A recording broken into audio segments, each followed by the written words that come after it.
You ready? Yep. All right. Well, what school did you teach at? Now, at what point in time are you talking about? Right around the time of integration. Aiken High School. In high school. Aiken High School. Okay. What class did you teach there? As a math teacher, I taught everything from algebra 1 to pre-calculus. All right. This was taught there from 67 to 71, Okay. which was the last year that we were at Aiken High School. Okay. Back then, what was the distribution as far as like percentages of black and white students? When I started teaching, the schools were pretty much segregated. I'd say totally segregated, actually. I actually taught in Virginia before I started here, but anyway.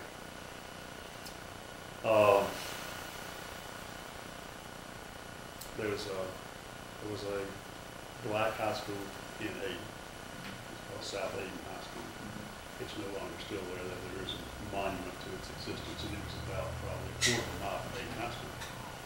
But Aiken High School at that time existed right pretty much along the dividing line between the segregated communities. And this is where I'm having trouble with the years. I would say probably 68 or 69, I can't remember which, possibly 68. Pitt County instituted a policy of freedom of choice, which means the students could apply to go to whichever school they wanted to. And if they didn't submit an application, they were assigned to the school that was nearest where they lived. And even though the majority of black students live in this part of town, there is a section on the north side of town. And some families didn't turn in their applications. So that being closer to Aiken High School, they were assigned to Aiken High School. I can tell you the first one's name, I can tell you what he looked like. He was a great kid in an awkward position. You know, but his name was Deborah Blunt. I remember him very well because I was JV football coach at the time. I played football. Great kid. I don't remember any difficulty in him being there at all. And the second one was a kid named Fletcher Artis, who was since he got killed in a tractor accident not terribly long after he got out of school, I think about the early 70s. Okay. All right. I can ramble forever. I don't want to waste your time. That's I know, fine it's with good. us. During your time of teaching, what did you enjoy the most around the integration? Getting to know the kids. You know, I taught for 37 years. And, you know, it, for me, it was about the kids. I mean, I've got most of an administration degree, decided that wasn't where it was. I wanted to work with kids. So. And a lot of them that I taught back in those days still stop in to see me, which I think is a very positive thing. Mm-hmm. Since you did teach around here in the right time period, what is your opinion on how integration was handled then? Well, from that, they went to pretty much, and I'm thinking this happened in 71 school year, either 69 or 71 was the last year. There wasn't Aiken High School anymore. They could go to 71, which put a bomb in the factory, but I wasn't there at the time.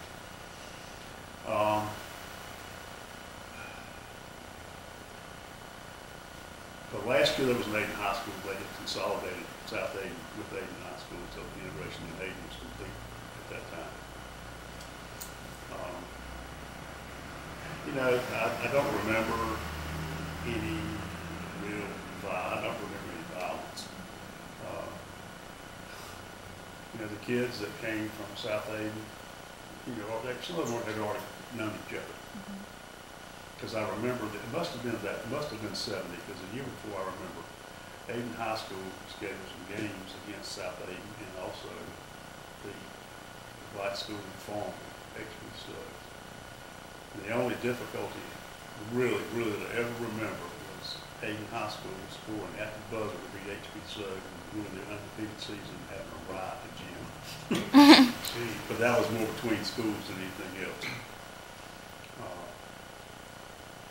But yeah, I don't remember around here there was a lot of violence. Of course, there were people that, people being people, especially in those days, that were going to exhibit some prejudice, including some of the teachers and some of the students.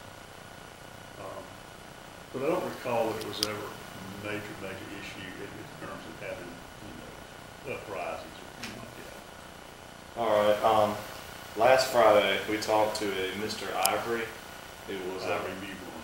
He was one of your former students, Yes, and he apparently thinks very highly of you because he told us that you were one of the most fair teachers around here, and we were wondering, what did you do to be so fair to all your students? I thought about that a lot, particularly with Ivory, because he and I still maintain contact. As a matter of fact, he was in here about a week ago. He stopped me just to chat. He has taken on a lot of leadership in trying to get things better. He's frustrated like I am anyway. I really don't know. I've thought about it a great deal, and kids are kids, and I just never saw it any other way. I don't remember any conscious decision that, okay, these people live here and they're different, whatever. I just don't remember ever having that thought. I'm not thumping myself on the back. It's just, I don't know. Kids are kids. I can remember a few conflicts. I was a scout leader at the time. Scout troop was sponsored by the Aiken Rotary Club. And Ivory and some couple of his buddies wanted to join the Scouts and Rotary Club with love. That kind of took me out. That's when I left Scout. But anyway. Do you have any stories that you can share from when that deals with integration that just stick out in your mind? Yeah, like the time Ivory, one of his buddies, he might have told you this story, I don't know. He brings it up every now and then. One of his buddies was sitting in the back of the classroom and they were talking while I was talking. That's kind of rude. So I told Ivory, I told his buddy who sent me acting over. I might have his backwards, I don't remember it anyway. One of them said, made some comment. I said, okay, I want you to go home and write here 500-word paper with sunshine. And the other one started laughing. I said, no, you're the right one on the test chips. Silly as that might be, they still remember that. That was one thing.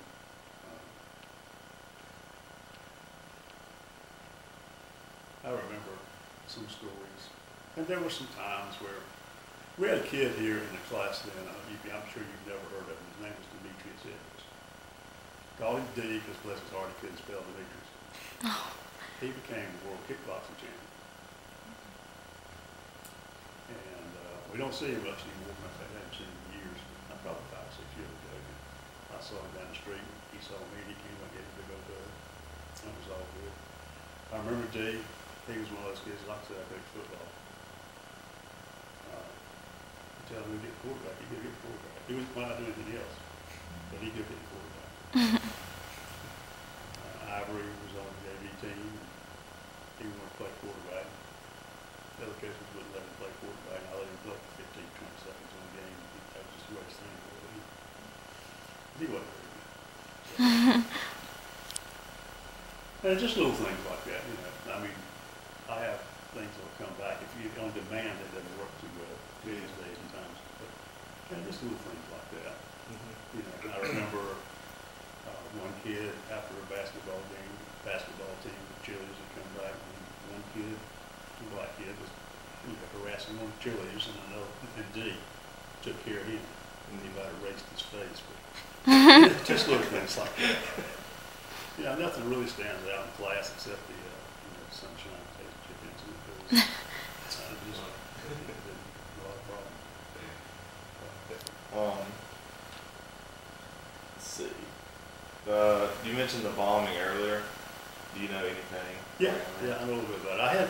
I was actually been going through the internet trying to see if I could find out exactly what year these things happened. I know it was 69 or 70, but I can't remember. And I had left teaching after 8 high school days. Worked for the Boy Scouts, and I was in New Jersey when I read the newspaper about Abe Griffin High School being bombed, which, as I remember, was the first bombing of a high school or school in American history.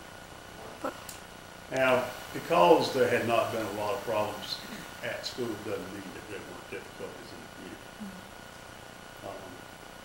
And I don't remember all of the details. I had something to do with a black person, according to what I read on Wikipedia, you know how gospel true that is. This person died in the Aden jail. I remember it somehow different, but bottom line is somebody died. And some of the different groups, Golden Franks and some of the other groups, I guess the Southern Christian Leadership Conference and some other outside groups descended on our little town. Like I said, I wasn't here, I was in New Jersey when this happened. But my parents lived there were empty lobbies. And they were marching and this kind of good stuff. And anyway, eventually one day, bomb went off in the bathroom of the school. They had been supposed to, from what I had been told, have an assembly that day, and the bathroom was adjacent to the auditorium. But the auditorium wasn't big enough for the student body, so they could take it somewhere else. But they did have a few students in the study hall that nobody got hurt. And they called the people who did it. They weren't from here. They were from New York. That's what I remember about the bombing. Like I said, I was not here, read that in the newspaper. And I heard about it later. My cousin was an assistant principal, and he shared some things with me. That's all I remember about that. Well, looking back now, if you could go back to when you were teaching around that time period, would you do anything different? I hope not. Hope not. I hope not. Just for what, like I said before, for whatever reason, it went pretty well as far as me and my relationship with all the kids. I've always been thankful for that, whatever reason. I don't know, maybe my mom and dad did something right, I don't know. And it could be that when I was growing up, I was around black kids. I mean, I had a grandbrother that lived on this end of town. I lived over here. Kids had to walk by up and down the street. My grandparents had a lady from down there named Daisy Gardner, just as fine a woman as ever lived.